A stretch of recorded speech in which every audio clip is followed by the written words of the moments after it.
पिछले भाग में आपने देखा कि हमारी यात्रा पूरी शहर से शुरू हुई थी। फिर खड़गपुर शहर के हिजली, जहां देश का सबसे पुराना आईआईटी है, होते हुए खड़गपुर स्टेशन पहुंची थी, जहां पर देश का तीसरा सबसे लंबा प्लेटफॉर्म है। उसके बाद ट्रेन हुगली नदी को पार करते हुए कोलकाता की लाइफलाइन लोकल से रेस लगाते हुए ट्रेन कोलकाता पहुंची थी। अगर आपने यह भाग नहीं देखा है तो ऊपर आई बटन पे इसका लिंक मिल जाएगा। तो अब बढ़ते हैं आगे। इस समय कोलकाता रेलवे स्टेशन के बाहर आ गए हैं। ये हमारे पीछे आप स्टेशन देख सकते हैं और ये हमारे पीछे इस समय बस लगी हुई है जो हमको अपने डेस्टिनेशन पे लेकर जाएंगे। तो अब सीधे बस में सवार होते हैं और आपको दिखाते हैं कुछ और नज़ारे यहाँ से। इस शहर की शान ये पीली टैक्सी जो आपको पूरे कोलकाता शहर में हर जगह दिख जाएगी। ये पीली टैक्सी एक्चुअल में अम्बेसडर कार को इस तरीके से बनाया जाता है। सबसे ज़्यादा इस रूप में आपको अम्बेसडर ही दिखेगी। तो अब आपको थोड़ा सा बताते हैं इस शहर का इतिहास। कोलकाता का यह नाम 1 जनवरी 2001 को रखा गया। इसके पहले इसका इंग्लिश में नाम कैलकाटा था और बंगाली में कोलकाता ही था, जबकि हिंदी में इसे कलकत्ता बोलते थे। इसका यह नाम देवी काली से लिया गया। 1772 से लेकर 1911 तक यह भारत की राजधानी थी। तो अब आप देखिए इस शहर के कुछ नज़ारे। कोलकाता को पहले के ज़माने में पूरब का द्वार भी कहते थे और इस समय इसको सिटी ऑफ जॉय बोलते हैं।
अब आप बाएं तरफ देख सकते हैं यहाँ का प्रसिद्ध होटल ताज।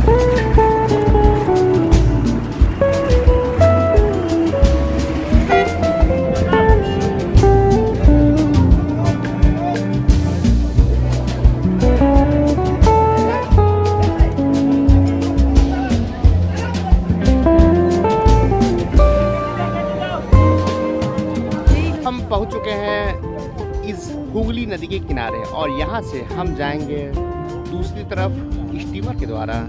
और ये हुगली नदी एक्चुअल में पश्चिम बंगाल में एक जगह है मालदा में एक बैराज है जिसका नाम है फरक्का बैराज। उस फरक्का बैराज से गंगा नदी 2 पार्टों में हो जाती है। एक जो कोलकाता की तरफ आती है वो कहलाती है हुगली और जो बांग्लादेश की तरफ चली जाती है वो कहलाती है पद्मा। तो उम्मीद करते हैं कि आपको ये जानकारी अच्छी लगी होगी। इस तरह से जानकारी जानने के लिए आप हमारे दूसरे चैनल को भी सब्सक्राइब कर सकते हैं। तो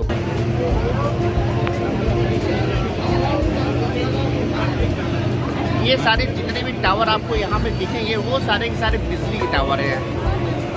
इलेक्ट्रिक सप्लाई इन्हीं टावरों से आगे आइसलैंड में यानी द्वीप पे जाती है। ये इधर है मेनलैंड और इधर है आइसलैंड। तो इन्हीं टावरों से पूरी इलेक्ट्रिसिटी सप्लाई जाती है। तो उम्मीद करते हैं कि आपको ये जानकारी ज़रूर अच्छी लगी होगी।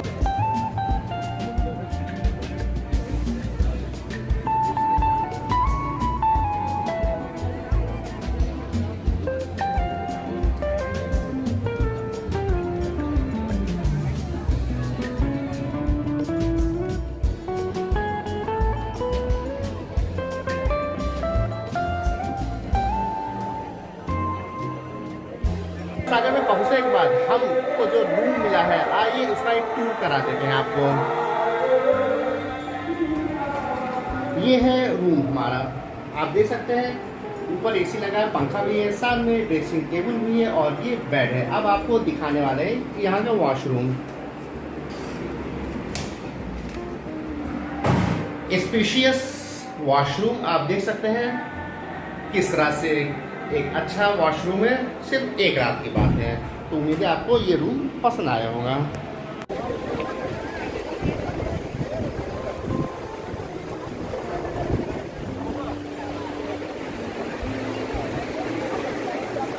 दिन 6 और हम आ चुके हैं परिचित गंगा सागर पे। कहा जाता है कि सारे तीर्थ बार बार और गंगा सागर एक बार। इसके पीछे जो कहावत है वो इसलिए है क्योंकि गंगा नदी कई सारे तीर्थ स्थल से होते हुए आती है और यहाँ पे बंगाल की खाड़ी में मिल जाती है। तो इसलिए सभी तीर्थ स्थान से जल ग्रहण करके यहाँ पे ये आ जाती, तो इसलिए कहा जाता है कि सारे तीर्थ बार बार और गंगा सागर एक बार। जो यहाँ पे स्नान कर लिया उसको और कोई तीर्थ जाने की ज़रूरत नहीं है। तो उम्मीद करते हैं कि आपको ये जानकारी ज़रूर अच्छी लगी होगी। अगर अच्छी लगी तो हमारे दूसरे चैनल को भी आप सब्सक्राइब कर सकते हैं, जहाँ पे हम ऐसी ही जानकारी देते रहते हैं। तो अब जा रहे हैं यहाँ पे स्नान करने, तो अब मिलते हैं आपसे स्नान करने के बाद। गेस्ट हाउस के पास में ही इस आश्रम में हम लोग का नाश्ते की व्यवस्था की गई, जो कि एक सिंपल से बुफे सिस्टम में नाश्ता यहाँ पे रखा गया है। तो चलिए अब आपको यहाँ पे नाश्ता दिखाते हैं। आपको नाश्ते के लिए यहाँ पे थोड़ा सा लेट हो गया। आप देख सकते हैं वुडन स्पून है और ये है उपमा, साथ में दिया गया था सांभर। और बाहर निकलने के बाद हमको मिली गर्मा गर्म चाय, जहाँ पे शुगर फ्री चाय भी थी।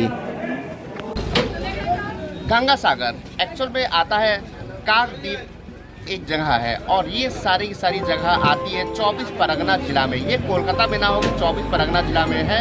और इस बस से अब हम लोग फेरी की तरफ बढ़ेंगे। यहाँ पे बसों में ये सारी की सारी सरकारी बसें हैं। यहाँ पे हम लोग को पैसे देने की कोई ज़रूरत नहीं, क्योंकि हम लोग के पास एक ये ट्रैवल कार्ड है और इस ट्रैवल कार्ड के जरिए हम लोग भ्रमण कर सकते हैं यहाँ पे पूरे कोलकाता में।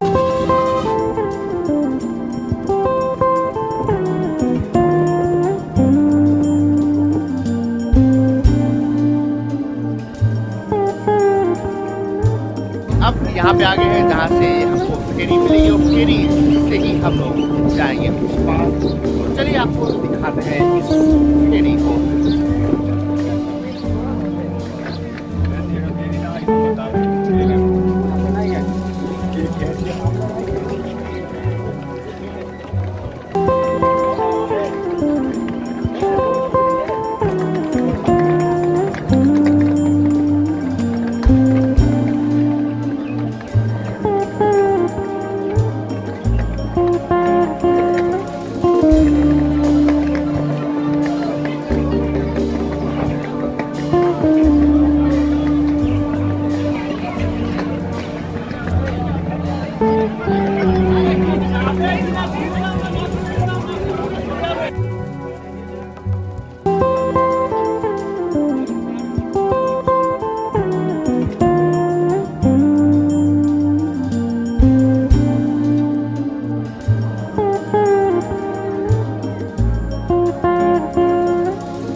काकद्वीप से कोलकाता पहुंचने के बाद कोलकाता का थोड़ा सा भ्रमण किए, उसी येलो टैक्सी से बस को यहाँ पे हम लोग छोड़ दिए थे और पूरा कोलकाता हम लोग येलो टैक्सी से घूमे। और फिर उसके बाद ये है यहाँ का फेमस हावड़ा ब्रिज, जिसका दूसरा नाम रविंद्र सेतु भी है। और इसके बाद हम लोग हावड़ा स्टेशन होते हुए फिर उसके बाद कोलकाता पहुँचे।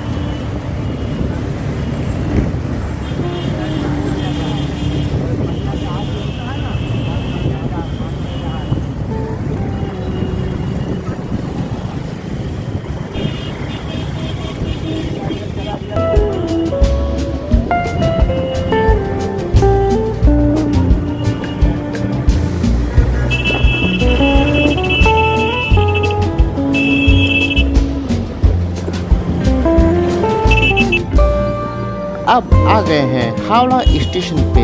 ये भारत का सबसे व्यस्त रेलवे स्टेशन है और सबसे अधिक रेलवे प्लेटफॉर्म यहीं पे है। और आपको एक चीज़ शायद ना पता हो कि हावड़ा एक्चुअल में एक अलग डिस्ट्रिक्ट है जो कि कोलकाता के बगल में है। हुगली नदी के एक तरफ कोलकाता, दूसरी तरफ हावड़ा आता है।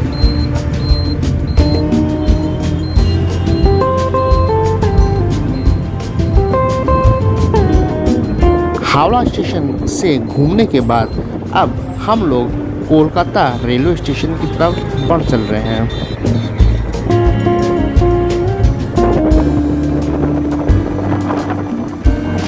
इस समय रात के तकरीबन 8:30 हो रही है और हम इस समय फिर से एक बार आ गए हैं अपने कोलकाता रेलवे स्टेशन पे, जिसका पुराना नाम हुआ करता था चितपुर। यहाँ के लोकल लोग तो इसको चितपुर ही नाम से जानते हैं। तो चलिए अब चलते हैं स्टेशन के अंदर और थोड़ी देर के बाद हम ट्रेन में बोर्ड करते हैं। अब हमारी ट्रेन यहाँ पे प्लेटफॉर्म पे लग चुकी है और उसके बाद डिपार्चर के बाद हम आज के दिन की या इस भाग की समाप्ति यहीं पे करने वाले हैं।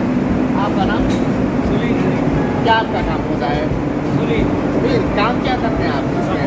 हाँ, ये हमारे साथ हैं जो कि पूरे कोच की सफाई करते हैं और इन्हीं की बदौलत कोच साफ सुथरा बना रहता है। तो इनका भी योगदान रहा है पूरे सफ़र में। इसी तरह से हम बाकी स्टाफ से भी मिलवाते हुए चलेंगे। तो अब यहाँ से डिपार्चर के बाद आज के दिन की समाप्ति हम करेंगे।